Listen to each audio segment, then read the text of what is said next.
الحمد لله رب العالمين الرحمن الرحيم مالك يوم الدين إياك نعبد وإياك نستعين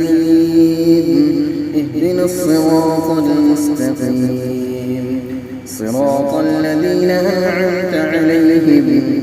غير المغضوب عليهم ولا الضالين.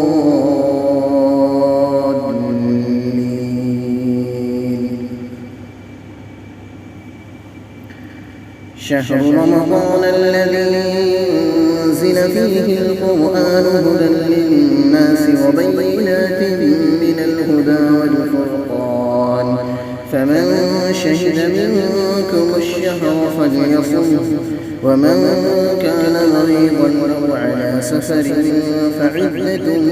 من أيام أخر يريد الله